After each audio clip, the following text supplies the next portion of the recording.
All right, everybody. So, welcome back to Balanced. I'm Steve, And I'm Ben. and we're going to talk. We've got a episode today that we're going to talk about the role of alcohol in modern society and culture. Um, so, Ben, I guess the first thing that we should ask, and each answer is, do you drink alcohol? Okay, I am not a big drinker. And I think we did another episode about what was that one about addiction or I think it was on marijuana. I spoke to this a little bit in that episode, but I myself am not a big drinker. I just never took it up as a habit. I never got over that kind of hump that you have to get over to like start enjoying beer. Yeah, And I'm just not a big drinker. Every once in a while, if I'm like out, I might have a mixed drink or occasionally a glass of wine, but it's so few and far between. And it's funny whenever, when you go to the doctor and they ask you how many drinks you have, yeah, and I say, oh, none, I don't drink it. Well, I think, what's the saying that they triple whatever number you tell them. yeah. But they're like, for real, like really, how much do you drink? And I'm like, no, I none. I don't drink. Yeah. So zero times three is zero, Yeah. right? Right. So all right, well, and so when you do drink, it's like you said, maybe a mixed drink, maybe a glass of wine, no beer for you. I never drink beer. Okay, all right. So, well, to answer that question for myself, I I do drink alcohol. I would say, I drink wine, I drink beer, I don't drink any liquor. Although when I was a kid, like in high school age, like and we would drink. I drank liquor because I think it was like cheap vodkas and stuff because Sure. like guys are just trying to like mix it with a soda, and you have something, and I guess it's the bang for your buck. That's Um, what I was going to say. Yeah. yeah, and so that, but yeah, like as an adult, I don't. I mean, I would say if I go to like a Mexican restaurant, I'll have a margarita, which is so that's got tequila in it. But When in Rome. yeah. So there you go. So yeah, I do, and I enjoy a good beer and wine. I'm not a connoisseur like whatever type, like just basically if I have a wine, I'll say like, oh, it's just a white wine or whether I don't know what I'm talking about when I'm talking about wine or anything like that. So um all right, so it's pretty interesting that we'll um come at it from different angles then when we're talking about it. I For don't sure. I know we always say I lean a little bit right, you lean a little bit left. I don't think that's correlation with alcohol, right? So No, I don't think so. And I think I'm generally an outlier in that I don't drink in almost every situation. It's pretty unusual. yeah. All right. So what are your initial thoughts on this topic? Like just your thoughts on the role of alcohol in modern society and our culture. So I think my kind of initial thought is that if we re-entered into a prohibition like phase where you didn't have alcohol served in restaurants, you didn't have alcohol for sale in every corner store, I feel like the net effect of that would be generally positive. I feel like there's a lot of harm that comes from alcohol's presence in society. I also think that it's essentially a lubricant for social interaction. People depend on and rely on it to when they're interacting with people to get to know their colleagues and coworkers better. When you go out to a happy hour after work, when you go to a party or a wedding and you want people to kind of like cut loose and have a good time. Alcohol is integral to those experiences. And again, I'm saying this as someone who doesn't really drink that much, so this is just kind of my perception. But I think if you look at the whole, how many car accidents, how many crimes, how many, there's just a lot of, I think, bad things that grow out of it too.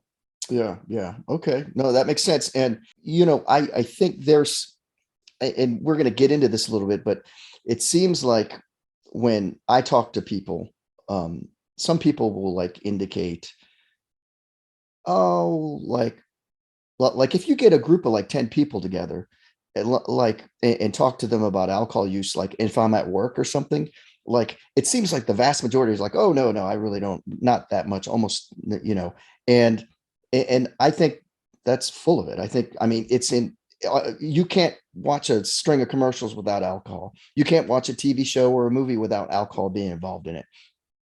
You can't go to a restaurant, like you said, you can't stores. I mean, um, like you said, in certain neighborhoods, it's, I remember when we would go visit my grandfather and my grandmother in Chicago. And I don't know what neighborhood it was, but it was like small inner city, like, immigrant neighborhoods, the Lithuanian neighborhood.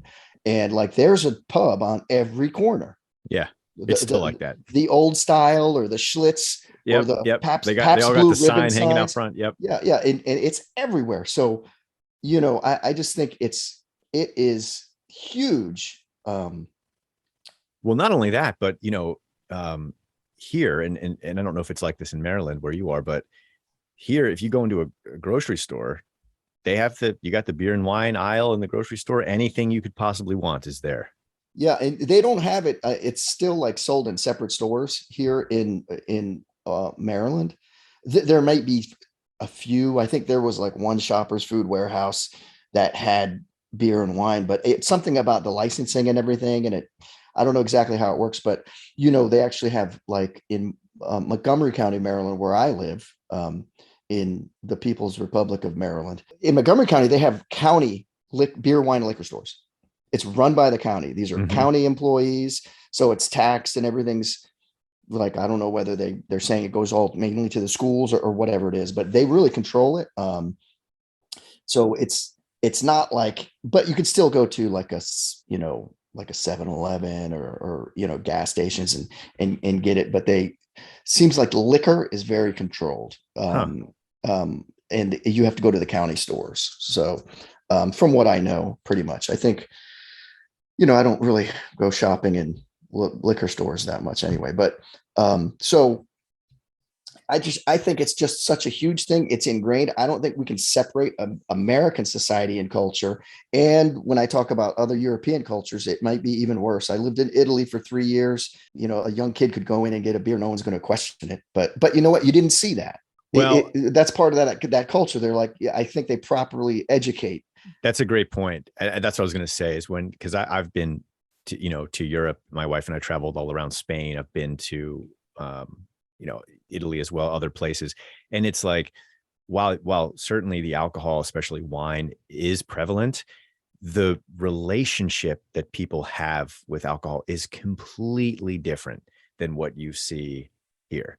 I mean, I feel like the same levels of excess don't really exist there. And maybe to your point, it's because they grow up Yeah. with it. It's not, here it's forbidden until you're 21. And that makes it very appealing when you're 18. And they just don't have the same.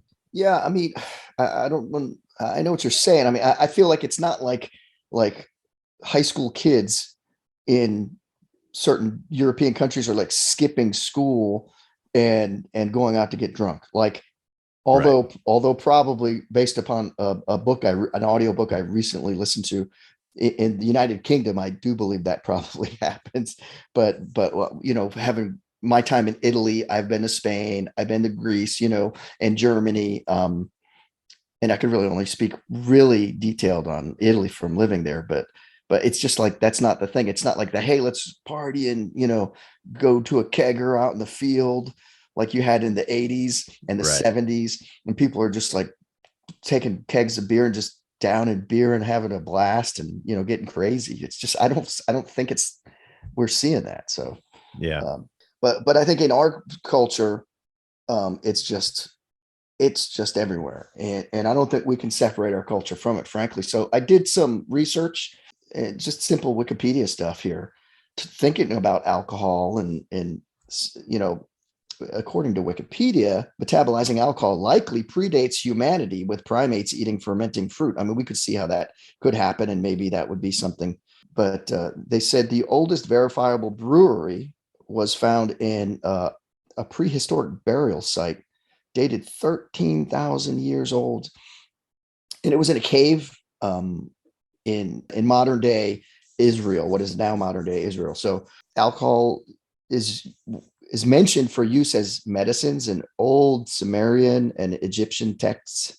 Yeah. Um, it, 13,000 is when I saw that number in the slide deck, yeah, I thought my initial thought was, oh, I would have thought it would go back further than that. But if you think, I mean, just go back 2,000 years and think about the state of yeah, human knowledge. I yeah. mean, 13,000 is way back there. Yeah, that it is, and who knows what else there was. That's just what they've found in this burial site, and they said, "Hey, we can, based upon what we're looking at, we're saying this was for brewing something, you know." So it's possible, obviously. You know, there's no way they just found the earliest one by chance, but you know, the Hebrew Bible recommends alcohol for dying and depressed people, so they could forget their misery. Hmm. So that's sort of like a pseudo medicinal, you know, use. And one thing I didn't know was alcohol was a regular part of the diet for most Roman citizens in the first century BC. So, and it was usually mixed with water, either with in a 1-to-1 or 1-to-4 mixture. And what they were saying is they were beers and or wines being brewed, so not like pure alcohol 1-to-1. That's Mm-hmm, not mm-hmm. not going to work. But and in the Middle Ages, low strength beer, and this is another thing about when we're talking about this, low strength beer in the Middle Ages was about 1% alcohol, whereas these days your beer is going to be like 5 for a cheap sort of beer percent alcohol by volume, and up to like 7, 8, 9 for some of these, like the designer beers, I call them, you know, Mm-hmm. Yeah, from the these craft micro. stuff. Yeah, yeah. So and it was an everyday drink when it was that 1% beer. It was an everyday drink in the Middle Ages in Europe for all classes and all ages, kids, poor Sure. people, Yeah. rich people. Like it was, you know, it's funny. My sons love like the fantasy genre and everything, and they were watching this movie. It's sort of like a, you know, computerized type of you know, CGI. animation, not really CGI, but sort of crossover. It's the one Beowulf. Have you seen that? This one? I haven't. It's just these characters. I was watching this and I said, they are like, everyone is drinking beer like every night, like the whole time. And I'm like, Uh-huh. what is this? This is just really weird for to be in a movie that like sort of that half cartoonish that kids will watch. And but I guess it was historically accurate, you Yeah. know.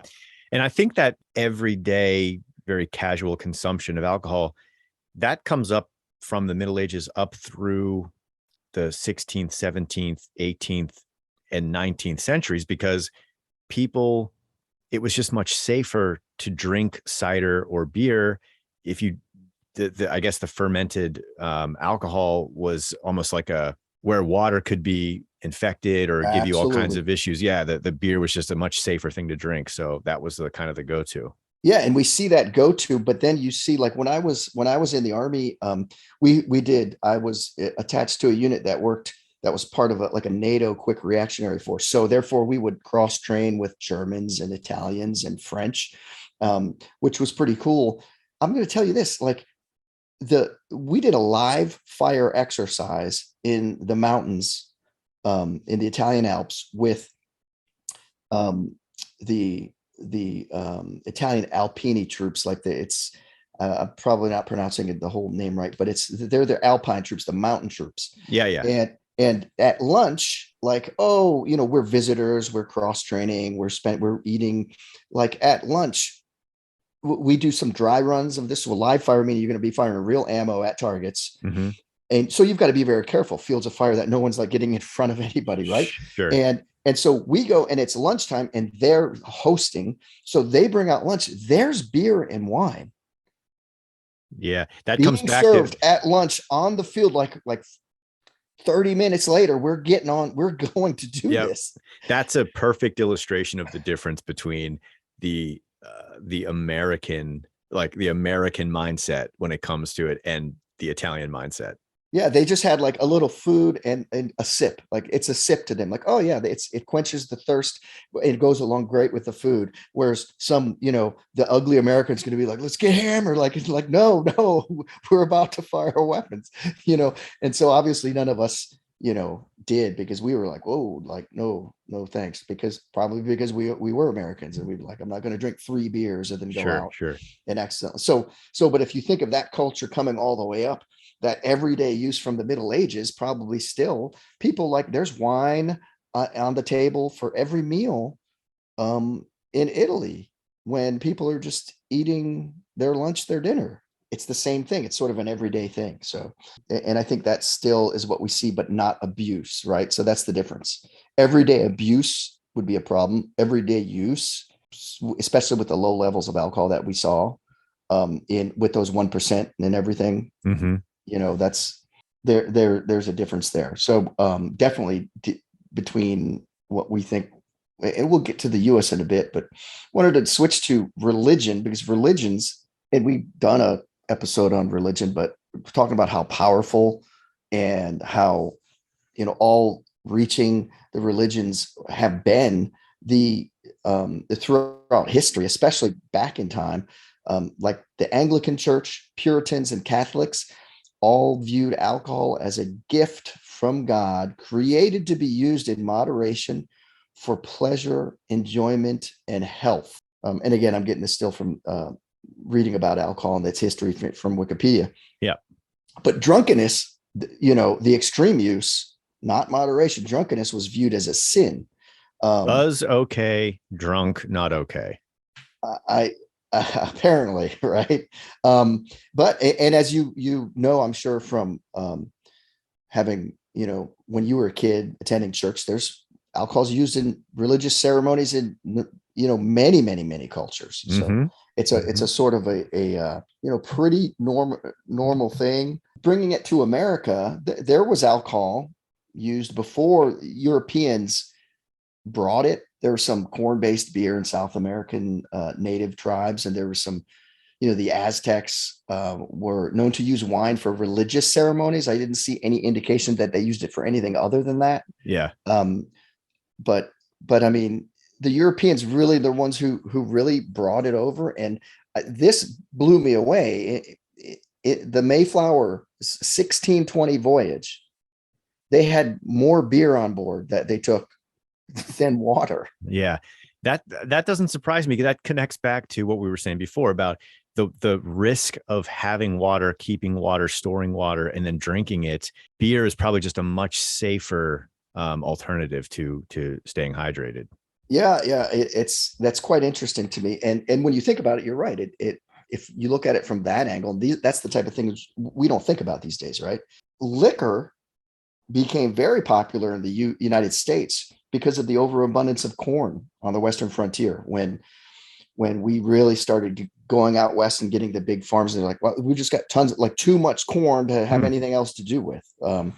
And so people were like, hey, I guess they're taking, like, maybe we can ferment this, you've got, and then you're coming up with all the whiskeys and everything. So yeah, you don't really think about that stuff as deriving from corn. I mean, I didn't. That's interesting. Yeah, yeah. And I guess if you, look in and all the different whiskeys, it's like mashed corn and all this different, it's funny, like vodka is like from potatoes. Like I had learned that once somewhere, and I was like, oh, I didn't, but that makes sense. That's a very, Russian based drink. And that, what do they have a lot of over there? Yeah, an Yeah. abundant crop. Yeah, absolutely. So in the 1820s, it was estimated that the average American consumed 7 gallons worth of pure alcohol annually. So like that's had to be a lot of drinking. Yeah, that seems like a lot. In 1820s, alcohol, you could like run a car engine on it. That was all like moonshine. Yeah, yeah. And but like, I don't know, we start thinking back to all these cowboy movies and stuff that people are always drinking whiskey. I mean, I guess, I always thought, well, that's just because, they're making it look cool or something. But like people in the saloons and pouring the bottle and just drinking it, like after coming from the hot, parched desert. Yeah.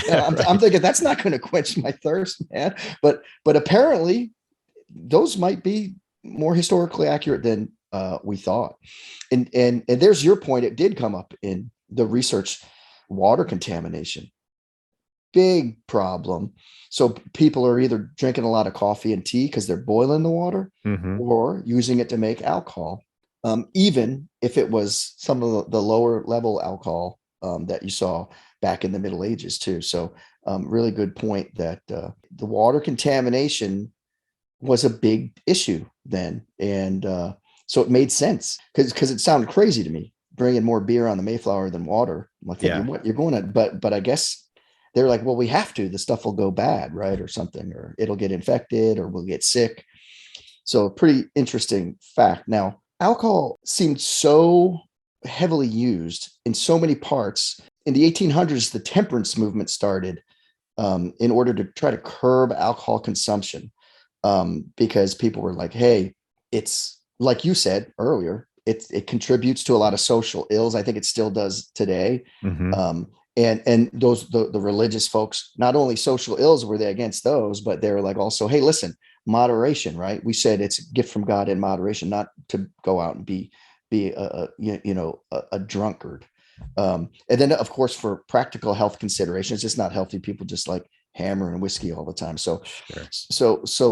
that started in the 1800s. People talking about that, really thinking like, yeah, those people who are the drinkers, and and it culminated in prohibition, which lasted 13 years.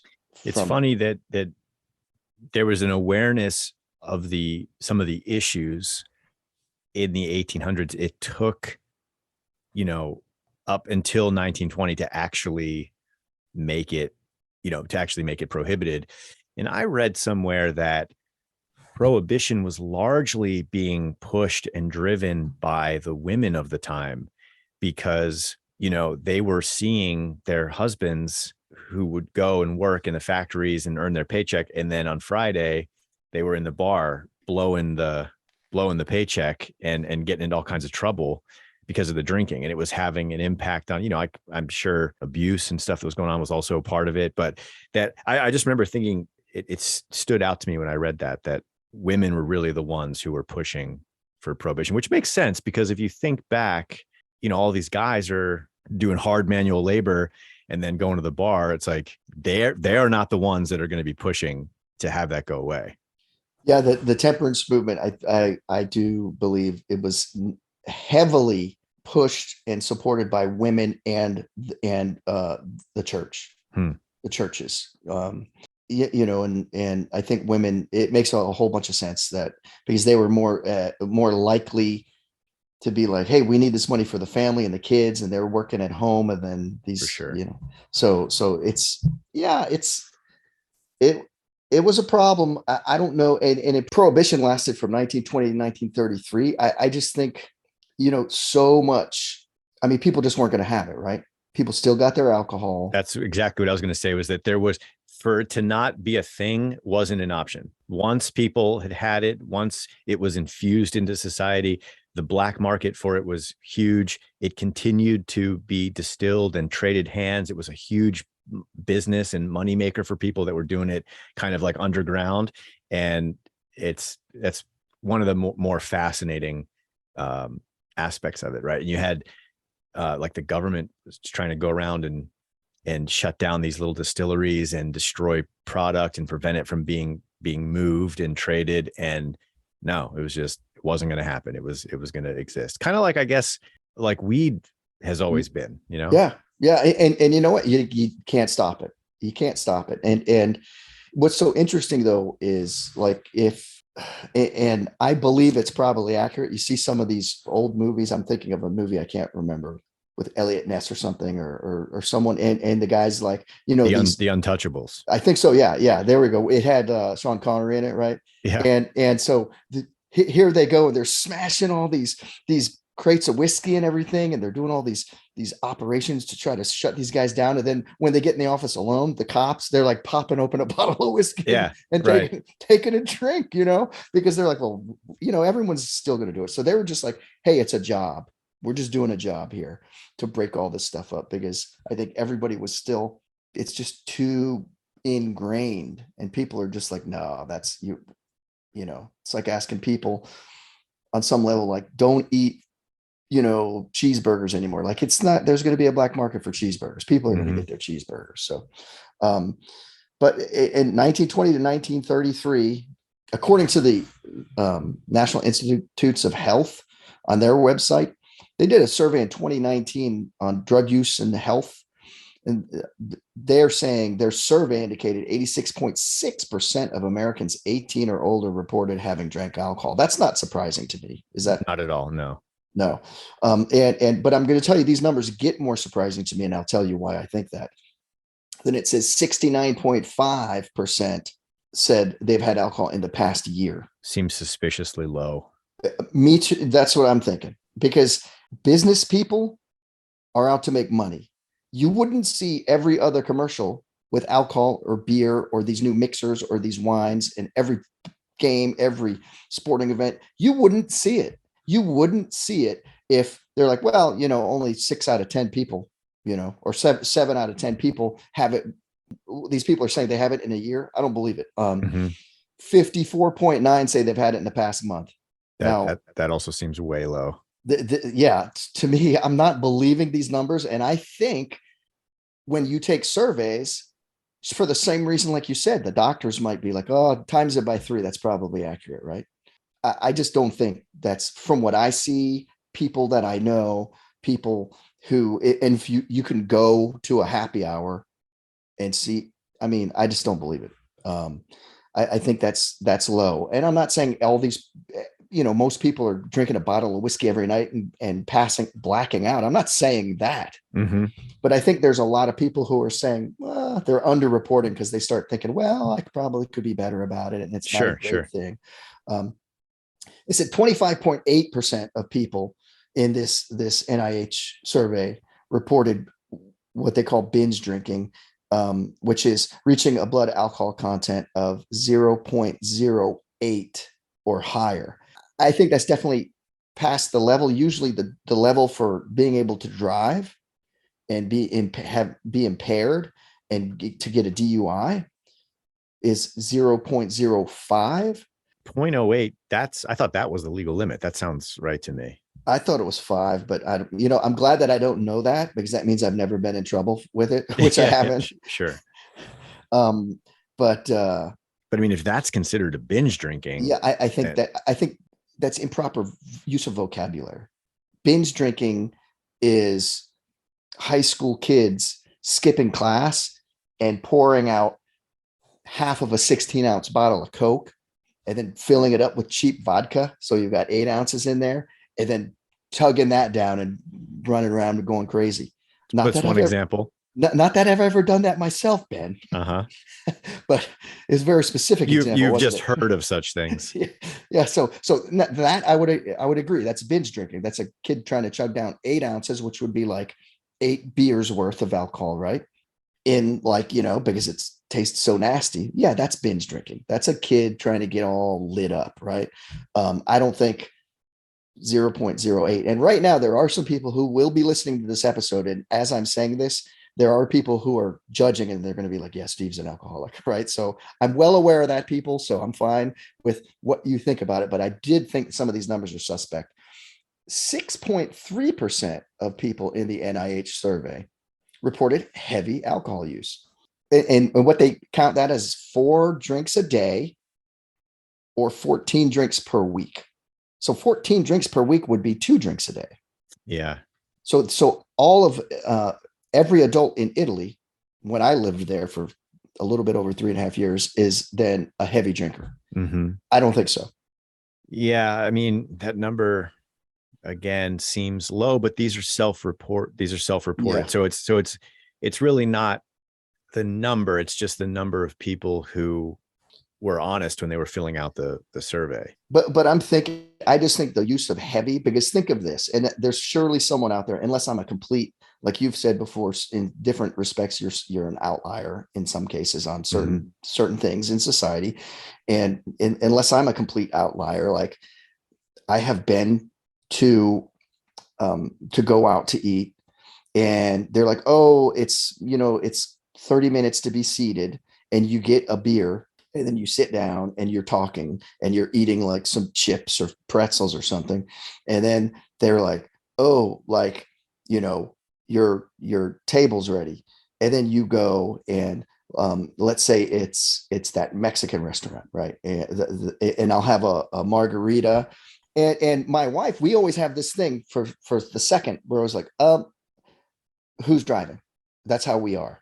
So, and she'll be like, you like the margaritas better. You can have another margarita. And she transitions to like Sprite or water or something Very because responsible. yeah. So it's just how we are. And then let's say, then we get home. Oh, it was a nice meal and it's a nice day like today. Today's a nice holiday weekend. We've got tomorrow off. It's Sunday afternoon. And I go sit on the deck and drink a glass of wine and throw the ball to my dog. Like I'm a heavy drinker. I don't buy it. You know, Well, that's one day. I mean, if you have four drinks in a day, that doesn't make you a heavy drinker. If you have four drinks in a day, well, 3 or 4 days out of the week, then you're probably approaching.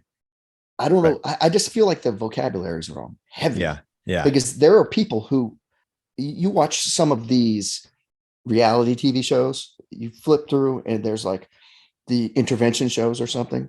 And there's people who are like going to the bar and drinking like 12 beers, like on a work night. Yeah. Like to me, I'm like, that's heavy drinking. That's heavy binge drinking.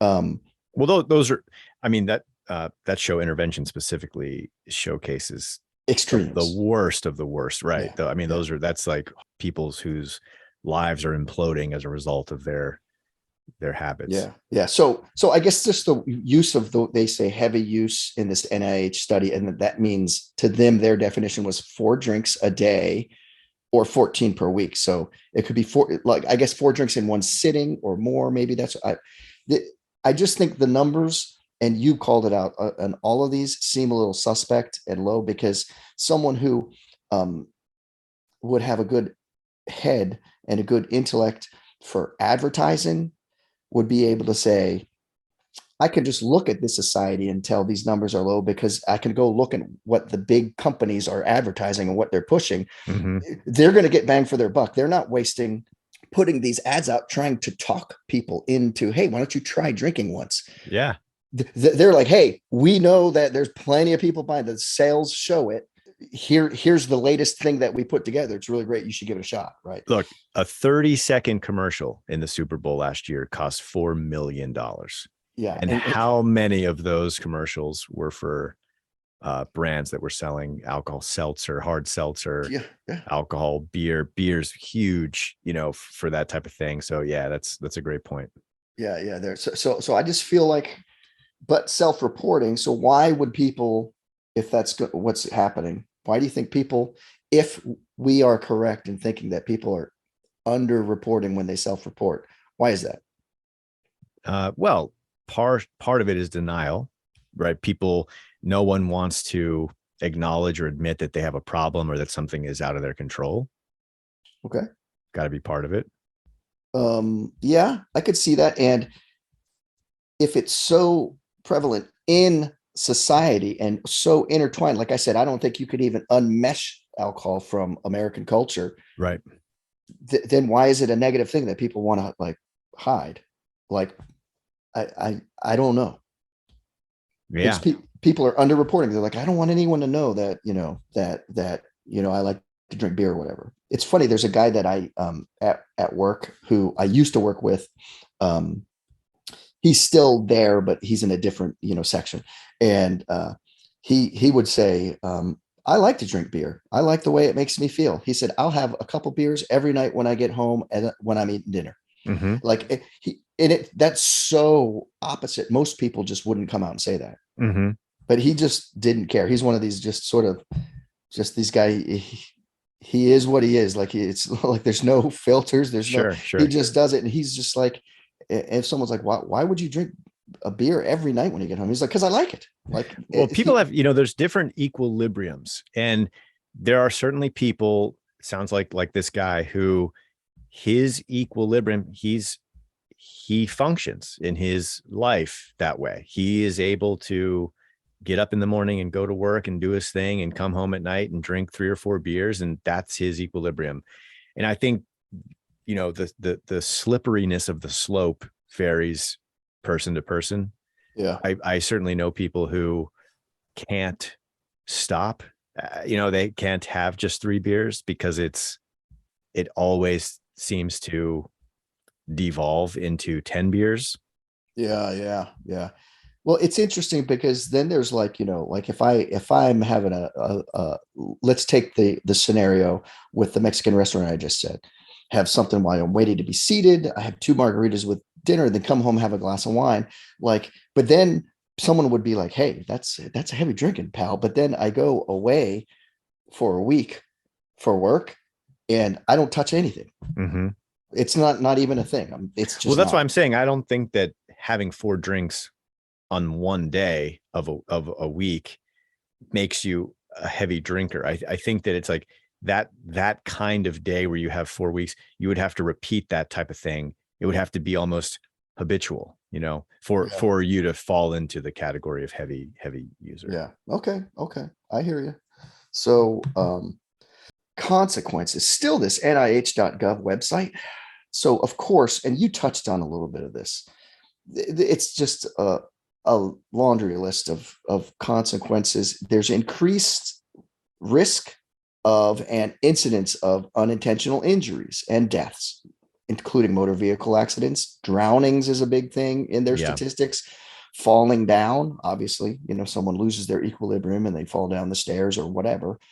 Sexual assaults, because although that you said that sort of lubricant to help people be more social, sometimes it's too much, right? Yeah, but it's that, and then it's the impaired judgment. Yeah, yeah. And I'd love to do some stats on these as alcohol compared to marijuana. Like when we were talking about in our episode on weed, like I guarantee you sexual assaults on marijuana are way, probably not even Yeah.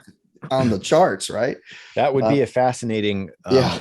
examination of the data. And I think we kind of hit on that in that Yeah. episode too, that the risk factors with weed use, they're just not the same. They're not even in the same, it's not even the same ballpark is the risk associated with And especially in that case, as you taught me about, because I was talking about way dated marijuana use and smoking it. Well, now that people don't have to smoke it and it's not bad for your lungs like that. Mm-hmm. I mean, it's even that much more non-healthy, I guess, or non-unhealthy, right? Double Sure. negative. Right. But increased risks and incidents of violence, domestic violence, increased risks and incidents of health issues, liver disease, heart disease, depression, stroke, stomach bleeding, cancers.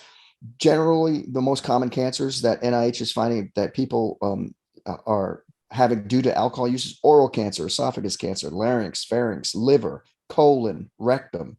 Increased risk and incidence of diabetes, high blood pressure, sleep disorders, and there's pages, Yeah. on their website. One important distinction is that a lot of this health related stuff, these are long-term effects. It takes years and years and years of heavy drinking to develop these types of issues in most cases. And I just point that out because a lot of these other categories, instances of domestic violence, like you said, sexual assaults, that's stuff that is an almost immediate effect of alcohol consumption in some cases. Yeah, and I could make the argument that like the unintentional injuries, falls, motor vehicle accidents, drownings, those would be even probably more higher risk factors for people who have very short-term use of alcohol. Like, first time a kid gets drinking beer and falls off a building or something, like, because you just like can't handle it. No tolerance. Well, there's also a difference between tolerance is one thing, but also experience of inebriation is another thing. Like how experienced you are when it comes to how much you can drink and how it feels and how it affects you and how impaired you actually are. I think some people, through sheer experience of having been drunk and consuming alcohol, like they know kind of their limits. And that's where you get into, a college kid who goes to one of these like fraternity hazing incidents where you don't even know what you don't know. You don't even know how dangerous it is to consume X amount of alcohol and what might happen. I knew a girl that fell and knocked her 2 front teeth out, Oh my. which is like just, I mean, would be such an unpleasant thing, especially the next morning. I mean, you may be like the night of, but when you wake up the next morning and you got to go get that fixed, that's rough. Yeah, I think it makes sense because people who do, like, if someone his is like me, if I'm like, if I'm at a party and I'm having a beer and some guy's like, hey, you want to do some shots with me? I'm like, no. Why not? Like, well, because I'll probably throw up because liquor just is not good for me. Yeah, It's yeah. not a thing. It makes me think about high school days, right? Like, and I'm like, no, I'm not doing that. But I'm experienced enough to know that, hey, they had some appetizers. I'm drinking a beer and I'm going to throw this nasty, strong, wicked, like, liquor's just not my thing. Like, I'm smart enough and experienced enough to know, hell no, I'm not doing that. Whereas maybe like a 19-year-old kid whose first time away from home at school is like, Yeah, okay, bring it on. yeah, I'll give it a shot. Then that buzz feels good. And then you're like, hey, this stuff is good. And then there's four more shots and then you're done. Right. Then that kid who's got no experience, that's where you come up with all those alcohol poisoning incidents. And there's even deaths in some of these college parties and these hazing things. And it seems like there's a lot of reasons that last part of our discussion seems someone would be like, okay, well, it makes sense. We should stop drinking then. Right. So is there anything good about it? Looking at WebMD, they said one drink daily, that can be considered moderate. And they said one or two drinks daily, based upon the person's size, raises your HDL, which is what they call good cholesterol, which could equal less heart attacks. Now, does this matter what type of alcohol it is? No, they're saying, and they had the actual list, like, so like 1 ounce of liquor is equal to like 1 4-ounce glass of wine, The conversion, sure. which is equal to 1 12-ounce beer that is like the average 5 to 6% alcohol by volume. But that good cholesterol goes up. It says those who drink alcohol are on average more active people. They get more exercise, which is better in general. But as you famously are about to say, right? I've been known to say, Yeah, there may be correlation in those figures, but that does not indicate causation, right? yeah. And in fact, if I was going to take a stab at the correlation, just off the top of my head, I would say people who tend to drink, who like to drink, are maybe a bit more extroverted, like social interaction, like going out, like, doing things with other people. I could see that connection. Yeah, and they might say, hey, let's go for a run, let's go to the gym, let's go, let me join the co-ed soccer team and be involved in the softball thing. Yeah. So Yep. all right, I can get with that. They said there is now WebMD stretching it here, Ben. I think there's more frequent urination, which would equal less kidney stones. That Now, seems like that you could get that from just drinking water. yeah, and I think water would be important. It's interesting. I had a friend of mine, who I worked with some years ago. His cousin was like a long distance truck driver, like backing across the whole United States, like on running these things and just delivering goods and stuff. And he grew up with his cousin, and they used to play a lot of basketball and everything growing up. And like, his cousin would only drink sports drinks, no water, nothing, and then sitting and he's drinking sports drinks that's all he's doing, driving this truck across. And he got terrible kidney problems, kidney stones, all sorts of stuff, because there's so many extra minerals and everything going in, and he's not sweating anything out. He's just sitting driving. So got to be careful with what you're drinking when it comes to those kidney stones. But yeah, I don't know if you could do better than water for hydration. No, I don't think you can. Yeah. Regardless of what they thought in the Middle Ages. So although the health issues, I get it with the bad conditions of water. It says, you talked about this, better social interactions. You end up being able to communicate in person better because you are less inhibited. Yeah. A little less self-conscious, probably. Yep. And it does do that, but there's a fine line, right? We have all seen the person who has been over that fine line, and then you're like, oh, like, This one is of particular interest to me as someone who is not a big drinker and doesn't drink regularly. I mean, I have been to all manner of professional work events. I've been on company retreats. I've been to, after work happy hours with colleagues, holiday parties. I've traveled to go on like shoots and work on projects with teammates. And it is really interesting when you see the ways that alcohol kind of shapes and affects these relationships. I've been the guy, with a group of colleagues where everyone's had a couple drinks and is feeling loose, and I'm not drinking. And there's a certain, I think, camaraderie. Is that how you say that? Camaraderie, yeah. Camaraderie that evolves. And I've seen it, like you go out, you're at a happy hour, everyone's drinking. And then like the next morning, right now it's like that was last night. Now we're back to work now, but the relationships are a little different. They've been strengthened. You see, like people made connections the night before. Yeah. And I've been on both sides of that, because I'm not saying I never drank. I've been in those situations, and I've had some drinks and gotten to know people better. And then more often than not, I'm not drinking and maybe feel like the effects of that too. So it's a two-way street. Yeah, I think that's a true thing. The social interactions and the in-person communication, they push it to a level further and they're more inclined to be sexually aroused, maybe because of this, which they say is healthy to be. I don't know, but I think that's just I think people are generally always kind of in that state. It's just that the alcohol lowers the inhibitions, and some of that stuff can come to the surface. But I know exactly what you're talking about. I mean, my Myers-Briggs score, I don't know if you've ever taken that personality test. Sure have. Is INTJ, so introvert by nature. And like, I will even say this, like my wife will be like, well, my father's coming over, we're going to have a barbecue. And this was actually yesterday, right? Because and we invited a few people, but he's the only one that was coming because some other people had some other things going on. And so she's like, I'm going to be cooking and doing some things. So, we're going to sit out on the deck and just make sure that you're talking to him and not being, your introverted self and just in on your own thoughts, reflective and just sitting there. Right.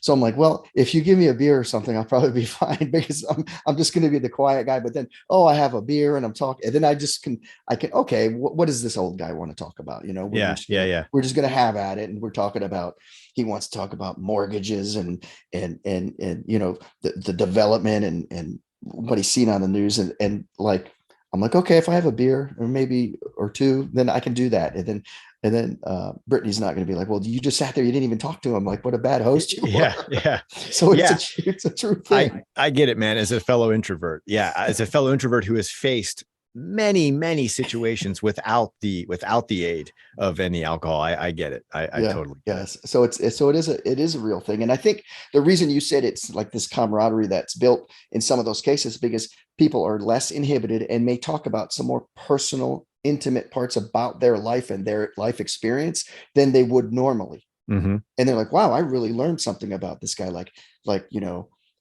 he's just like me, or we have this in common. And, he went through this really tough thing when he was a kid that he wouldn't have, if they're just sitting there at a business meeting, you're not going to talk about that stuff. Yeah. So some of the guard walls kind of come down a little bit. And I've found, being in groups with people, I feel like most people generally have a couple of drinks and become warmer. Yeah. Yeah, I agree. No, I don't mean warmer like their temperature. I mean, they become warmer, more open, like you said, more willing to get a little bit deeper and let some of the facade that most of us carry around fall away. Yeah. And so I think that can be a good thing. So they're also talking here, this is again still with WebMD, can help fight the onset of Alzheimer's. Now, Alzheimer's disease, I did not look into that and what the science was behind that. That's it's a pretty lofty thing. I don't know if it would be only alcohol that would be able to help fight, but they're saying it could. I don't know why. And they said another thing. It's interesting because when we said some of the consequences, diabetes and high blood pressure were brought up as a consequence. Hmm. But then it's like that moderate use, like 1 or 2 drinks per day, depending on how large of a person you are. They're saying that helps the body learn to balance its blood sugars, because there's tons of sugars, like especially people who drink liquors and wines. It's like sugar city, right? Yeah, yeah, yeah. um, it helps your body learn to balance, which would lower your risk if your body's regularly balancing and knowing how to, oh, I know how to deal with this, Hmm. and balancing it. Then that would lower your overall risk of type 2 diabetes. And to the opposite, the binge drinking, the guy who's going to drink, tons of whiskey every day, that's so much sugar. Then obviously that's not moderate use, and that would probably increase your risk, because your Hmm. body gets to a point, says, I just don't know how to handle this, right? Yeah. Yeah. I mean, it's generally accepted, I think, in the medical community. I hear this a lot, that moderate drinks, a drink a day, a couple drinks a week, isn't going to be problematic, and they always say may even have some health Yeah, benefits. yeah, yeah, yeah, for sure, for sure. So I want to talk about moderation here, because I think that's the problem when people have problems with alcohol. It's based upon moderation, or lack thereof. And moderation, to me, I think of Aristotle and his sort of golden mean. Like there's the far extreme one way and far extreme the other way. So let me use the example. I think the best example I've thought of lately was diet. So let's say someone says, well, I'm going to eat a supersize um, Big Mac meal at McDonald's with the big large Coke and the extra large fries every day for every meal. Like that's very extreme, right? That's all the way to one extreme of like a pendulum swinging. Hmm. And then the other person says, I'm just going to drink water and eat celery, and that's it. And that's all the way to the other side of the pendulum, uh, on this diet sort of line, right? And so what Aristotle said, hey, the extremes are always bad. They're always going to be bad in anything. And somewhere in the middle, it might be a little bit more one way or the other, but somewhere in the middle, you'll find that golden mean, whereas like the sweet spot where, hey, a balanced diet with healthy foods, and somewhere in there is going to be the right spot. Yeah. And you can And think it about, varies person to person, I'm yeah, sure. it does, especially based upon people. And but this would work with anything in life. It works with sleep. Someone says, I'm never sleeping. Well, that's not good. Someone says, I'm going to sleep 24 hours a day. Obviously that's not good. Somewhere in between, that 7 to 9 or whatever they say is generally the best for most people.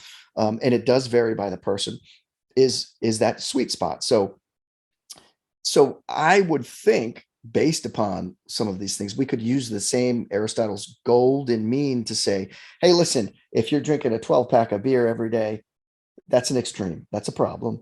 If you're drinking nothing, I'm not saying that's a problem, but that is the other extreme of that, right? So because people can drink no alcohol and get along just fine. But somewhere in terms of the benefits on your health and your mental well-being, your ability to get along with others and make tighter bonds and different things like that, I think somewhere in the middle, hey, a little bit of alcohol um, is okay. And obviously you don't want to be the drunkard, but you don't have to, you know, feel like you're a terrible person if you have a drink. And so I would say that in moderation, just, people can have a little bit of alcohol, enjoy yourself a little bit, be responsible with it. Like every commercial says, right? Like, hey, we're not going to drink and drive. We're not going to drink until I can't remember anything the next day. Well, that's really the key, is that Yeah, you have to do it in a manner that doesn't, we are not putting yourself or others at risk. yeah, yeah, exactly. And like you said with the diet thing and the sleep thing, that depends on the person too. Some people might be able to have a little bit more, but some people maybe just a little bit is really bad for them. So Mm-hmm. it depends the person, and the person needs to learn that. Just like, you know, that college student, by the time they're a senior in high school, the guy's like, I know I'm not supposed to drink half a bottle of whiskey because I'm going to throw up all over this guy's dorm room, right? Yeah. But I can have a beer, because we did exam week's over. So that's my explanation of moderation. I think all things in moderation, that sweet spot in the middle, I think that makes sense. What what say you on that?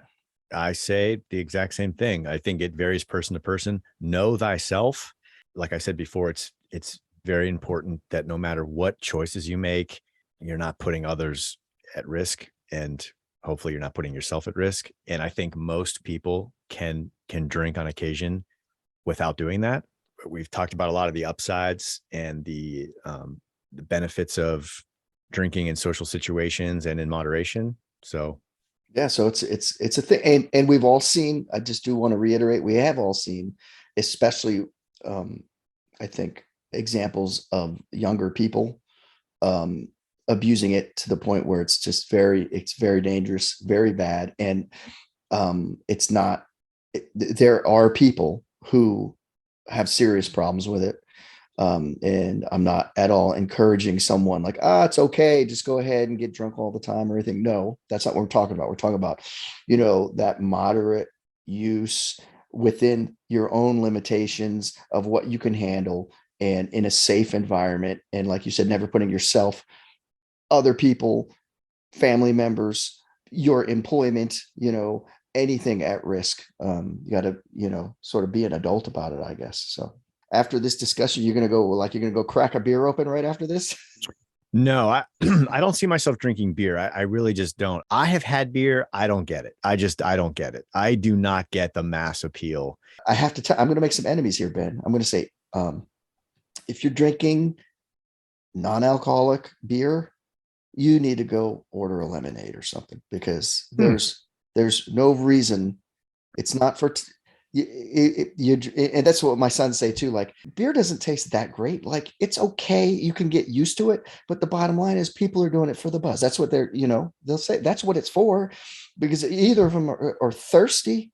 They're gonna have a lemonade or have some Gatorade or have a nice glass of water. Yeah. I actually do think there are many people who actually honestly do love beer, love the way it tastes, love the variations and the differences and the different brews and styles and brands. Because I think there was a time where I would have said the same thing. There's no way that anyone is enjoying this for the way it tastes. Well, But let me jump in, because my brother-in-law is like a beer guy, right? And like when he will come over to my house, he doesn't live close by, but every couple of years or something, and we'll like have a cookout or something, and he'll bring like beer. He was like, "Oh, this," and I will try it, and I'll be like, "Oh, this is a good one. Like, it's a good one." Like, "Oh, this is very interesting. I hmm, like this one. This one, not so much." Different beers, but still, at the end of the day, if I'm like talking about thirst quenching, like, give me a glass of lemonade. I say this is a good beer, but not like, oh, I would prefer this over any other drink in the world. I just don't. yeah, well, So you're not I a just beer made a guy. whole bunch more enemies, right? So They're knocking them down left and right. yeah, but the non-alcoholic beer thing, to me, that's like saying, well, I want to smoke weed that doesn't get you high, right? That's why would you? What are you doing, right?